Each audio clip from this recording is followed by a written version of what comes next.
انسانی تاریخ اس حقیقت کی شاہد ہے کہ قومیں محض وسائل، طاقت یا عسکری برتری سے نہیں بنتی، بلکہ علم، شعور اور درست فکر کی بنیاد پر عروج حاصل کرتی ہیں۔ جہاں علم کی روشنی بجھ جائے وہاں نہ کردار سنورتا ہے، نہ کوئی مضبوط نظام قائم رہ سکتا ہے۔ اسی لیے دین حق نے انسانیت کو سب سے پہلے علم کی طرف متوجہ کیا اور ایک ایسا نظام حیات پیش کیا جس میں اقتدار، معیشت اور معاشرت سب علم و شعور کے تابع ہو، نہ کہ جہالت اور خواہشات کے۔ کوئی بھی معاشرہ اس وقت تک حقیقی ترقی نہیں کر سکتا جب تک اس میں ہر شعبے میں اہل علم، تعلیم یافتہ، باشعور اور ذمہ دار افراد موجود نہ ہوں۔ جہالت کی بنیاد پر کھڑے ہونے والے معاشرے وقتی طور پر تو چل سکتے ہیں مگر پائیدار کامیابی کبھی حاصل نہیں کر سکتے۔ در حقیقت جہالت صرف افراد کو نہیں بلکہ پوری انسانیت کو نقصان پہنچاتی ہے۔ یہی وجہ ہے کہ اللہ تعالیٰ نے ہر دور میں انبیاء علیہ السلام کو انسانیت کے رہنمائی کے لیے مبعوث فرمایا تاکہ علم کا چراغ روشن رہے۔ نبوت کا لفظی مفہوم بھی باخبر کرنا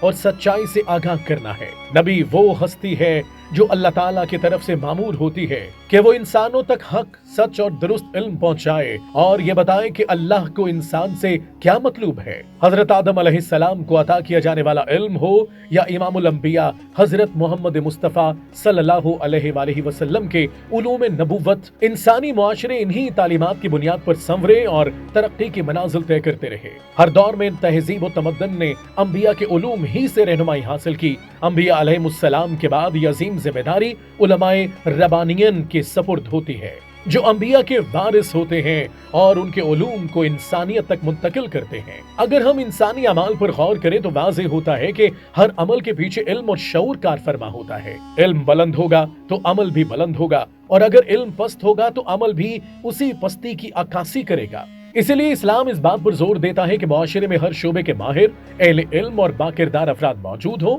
جو سماج کی فکری اور عملی تشکیل کریں۔ اللہ تعالیٰ کی طرف سے آنے والا علم جامع اور ہماگیر ہوتا ہے۔ اس میں انسانی فلاح کے عملی علوم بھی شامل ہیں جنہیں ارتفاقات کہا جاتا ہے، یعنی معیشت، نظم ریاست اور معاشرتی سہولتوں کا علم، اور وہ علوم بھی شامل ہیں جو انسان کو اللہ کے قریب کرتے ہیں، یعنی اقترابات۔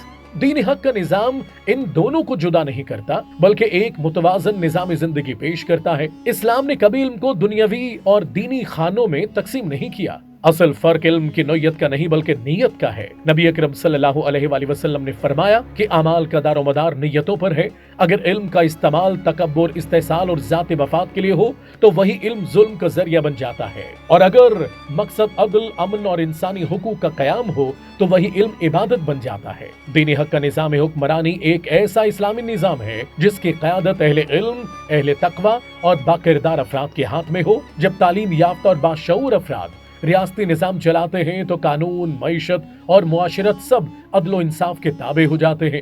یہی وہ راستہ ہے جو انسانیت کو زوال سے نکال کر حقیقی ترقی اور امت مسلمہ کو سربلندی کی طرف لے جاتا ہے۔